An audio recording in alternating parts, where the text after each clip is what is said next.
Picture a windswept stretch of the Dakota Territory in 1871, where winter grips the earth like a merciless beast, cloaking it in a relentless shroud of snow.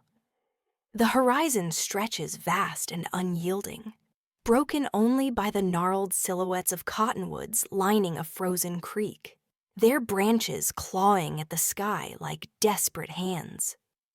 A solitary figure trudges along the perimeter, Nathaniel Harrow. A widower of 42, his broad frame bent not by age, but by a sorrow heavier than stone. His heavy boots crunch through the icy crust, each step a quiet rebellion, less about mending the sagging fence and more about tethering himself to a world that's crumbled beneath him. His face is a map of grief, eyes hollowed by the ghosts of lost joy, his dark beard threaded with gray too soon. A tattered wool coat flaps against the biting wind, its seams frayed from seasons of neglect, offering little shield against the chill. Behind him, a weathered cabin crouches low, its timbers groaning under the weight of loss, the chimney puffing a frail wisp of smoke into a sky heavy with the threat of more snow. Inside, a girl named Eliza sits huddled on a creaking rocking chair, clutching a worn rag doll stitched with love. Her pale cheeks catch the faint glow of the dying fire, her chestnut braids spilling over her shoulders. She stares at the door, not with fear, but with the quiet hope of a child who has learned to bear the ache of absence. Nathaniel returns as the last light bleeds into night, shaking snow from his coat, stepping inside with a silence that speaks louder than words. He props his rifle by the door, a ritual born of necessity, not menace, and nods to Eliza. She offers a shy smile, and he attempts to mirror it, the gesture stiff, more duty than warmth. He strikes a match, the flame flaring briefly before coaxing the fire back to life with a log, the cabin creaking as if it mourns alongside him.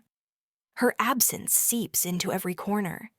A faded apron hangs on a nail, its fabric whispering of lavender long faded. The silence where her laughter once danced cuts sharper than the cold. Margaret was his dawn. Then she was gone. Blood stained the birthing bed after Eliza's arrival, her hand slipping from his as the midwife's prayers faded into the night. 2 winters have buried that wound, but it festers still. Now, days blur into a cycle of weather and toil. Nathaniel speaking in murmurs, never shouts a grief not of fury, but of withdrawal. He labors for 2, a quiet desperation etched into his bones. Eliza, with her bright eyes and fragile courage, fills the voids she can. She scatters grain for the hens, sweeps dust from corners, whispers to her doll as if it can carry her words to the heavens. That night, they share a thin stew and cornbread, the clatter of spoons the only sound in the dim light. Nathaniel gazes out the frost-etched window, nothing but white, darkness, and a wind that howls like a wounded beast. When Eliza sleeps and the fire dims to embers, he sits at a scarred table beneath the front window, opening a drawer to retrieve a crumpled, yellowed letter. Never mailed. Dear Lady, I am Nathaniel Harrow, a widower with a daughter. We live near Frost Creek, 2 miles from town. I seek no servant, no saint, only a gentle heart unafraid of silence. He penned it in a night of raw despair, the silence screaming too loudly, but he never sent it. Who would choose this life? He reads it again, tucks it away without a sigh, the wind outside wailing its lament. Past midnight, the dog, Jasper, barks a sharp, startled yelp echoing from the barn. Nathaniel bolts upright, heart hammering, swinging his legs from the bed. The floor bites with cold. He yanks on his boots, shrugs into his coat, and grabs the lantern. Its glow a frail beacon in the dark. The barn lies a short trek beyond the cottonwoods, its silhouette stark against the drifts. He strides fast, the lantern's light stretching shadows across the snow. Jasper, half deaf but vigilant, whines and paces the door. Nathaniel eases it open, the warm scent of hay and aged wood wrapping around him. The light sweeps over stalls, feed sacks. The mare dozing then catches a foreign shape. A woman, curled beneath a threadbare blanket, asleep or near it. Jasper nestles beside her, tail wagging faintly. She stirs as the light grazes her face, not startled but slow, emerging from a dream's depths. Her eyes open weary, not afraid, a exhaustion carved into her soul. "I'll leave," she murmurs before he speaks, her voice brittle from cold or solitude. Nathaniel steps closer, lowering the lantern. "You know this is my barn," he says, voice low but steady. She nods. "I didn't mean to intrude, just needed shelter from the wind." Her coat is a thin, patched thing, gloves shredded, snow crusting her worn boots. A leather satchel leans against her, tied with a strap, its leather cracked from wear. He notes her pride as she sits up, no plea, just explanation. "What's your name?" he asks. She pauses. "Amelia Shaw. From town, no." Her hands rest on her knees. "By train." "Got off 2 days ago?" "Walked since." Where you headed, she meets his gaze, and a current passes not recognition, but a shared endurance of unspoken pain. "I'm seeking Nathaniel Harrow," she says. He freezes, the lantern flickering. Did the wind deceive him? "You've found him," he replies, his voice barely above a whisper. She nods, deliberate, as if it holds weight. "I have a letter," she whispers. "From you. From when you needed a gentle soul." His chest tightens, a knot forming. "I never sent it." She smiles, frail and crooked. Maybe God did. The words linger, heavy in the frigid air. She brushes straw from her skirt, her movements slow. "I'll go at dawn. Just need warmth to breathe." He studies her calm, resigned to rejection. A woman who expects to be turned away. "You don't need to sleep out here," he says, his tone softening. "Come inside. There's stew and fire." Her eyes widen, startled. "I don't want to burden you." "You're here now," he says, gentler than his rugged frame suggests. "Best get warm." She nods, rises with her satchel, and follows, Jasper trailing loyally. The cabin's darkness yields to a faint ember glow. He pulls a chair by the fire, sets a bowl of stew before her without words. She eats slowly, grateful, steady, like one used to rationing. He leads her to the spare room, where a wooden horse carved by his late brother for Eliza sits in the corner. He hesitates, unsure if to mention it was Margaret's room. Amelia touches the blanket, her fingers lingering. "Thank you," she says simply. He nods. That night, lying awake, the wind hushes. The silence feels less hollow. Down the hall, another breath stirs not beside him, but near enough. For the first time in 2 winters, Nathaniel dreams not of a grave, but of footsteps arriving.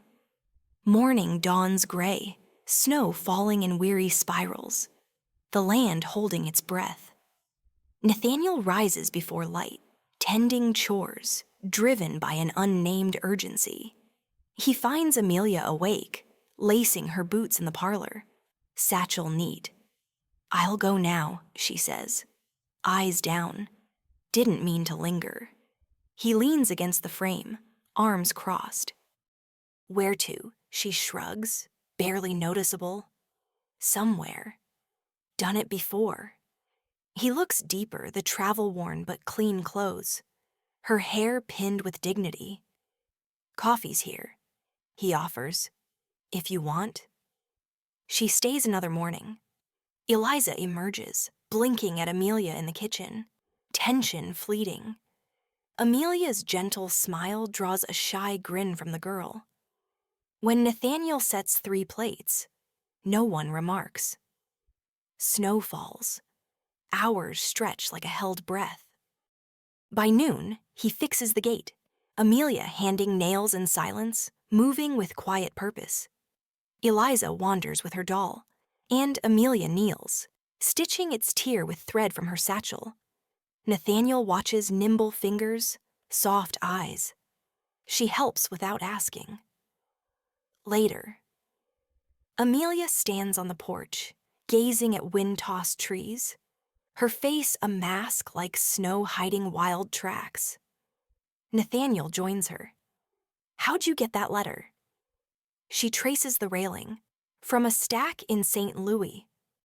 "A woman at the agency gave it said, 'I fit a man like you.'" His chest chills. "You came without word." She nods. "Where I was, nothing remained." He doesn't push, but his silence asks. "I worked a dry goods store. The owner's wife fell ill. He asked for help, then more. I refused, lost my job, my room. Few places left." He gestures to the barren land. "This ain't much." She glances at him. Honest, more than most. That night, she peels potatoes, humming. Eliza leaning close. Nathaniel watches, a spark warming him. "After dishes," she asks, "can I stay through the storm?" He nods. "As long as you like." Her shoulders ease. Her presence softens the house's edges. She folds Eliza's blanket with care, lights the lamp unprompted, leaves the last bread uneaten. She doesn't replace Margaret, moving respectfully beside her ghost. Eliza calls her Miss Amelia naturally. One day, Nathaniel returns with seeds, finding her reading to Eliza, voice lilting. Her steady gaze meets his. "That night, by the fire," he asks, "you ever married?" She shakes her head. "A teacher waited, wanted simple, said I was plain, aged fast, left before vows." His jaw tightens. He was a fool. She smiles weakly. "Maybe. Or wanted what I lacked." He stares into the flames. "I never thought I'd feel again." The confession hangs. Raw. She grips her cup. Days pass in rhythm thaw, then snow. Dr. Ellis visits, bringing medicine and letters. Amelia offers coffee. Ellis whispers, "Her from the letter." Nathaniel nods. "Marry her, not yet." "Plan to don't know," Ellis warns. "If you don't, another will." That night, Nathaniel tells Amelia, "Doctor says I should marry you." She folds a shirt, says if I don't, someone else will. "What do you say?" Her eyes lock on his. Not for pity or duty. "I'm done with that." "It ain't pity," he says, "but love she presses. I don't know that feeling anymore. Don't promise what you can't."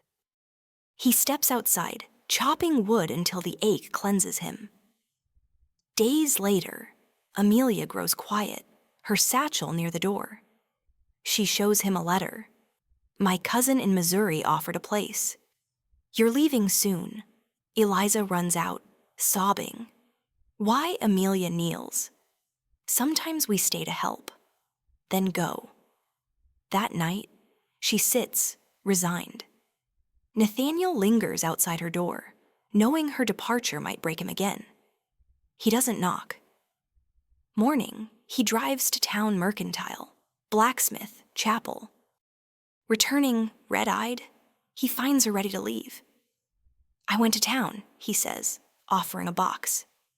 No words, but you came when I'd lost hope. You mended this place, me. Tears brim. I don't ask 'cause I'm lonely. I ask 'cause I see you. She opens it a polished silver ring. Sure, nevermore. She drops her satchel. I ain't perfect. Nor I. I'm scared. I'll wait. I need more than shelter. She takes his hand. The wind shifts before dawn. He fetches the pastor. They marry in the chapel's hushed, simple vows. Margaret's shawl on Amelia. Eliza rides between them, the town asleep. Back home, the quiet feels sacred. Days soften, love growing like roots. Then Caleb Warwick rides in, polished but distrustful. He'd left Amelia years ago, claiming she wasn't enough. You marry him, he asks. Yes, she says. I deserve better, he insists. Nathaniel steps forward. She needs peace, not fire. Amelia stands firm. You came to see if I'd break. I won't.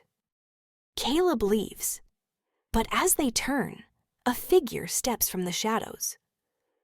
Margaret's brother, presumed dead, his eyes wild. I've come for my sister's child.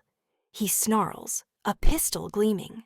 The twist leaves their fragile bond teetering on the edge of a storm.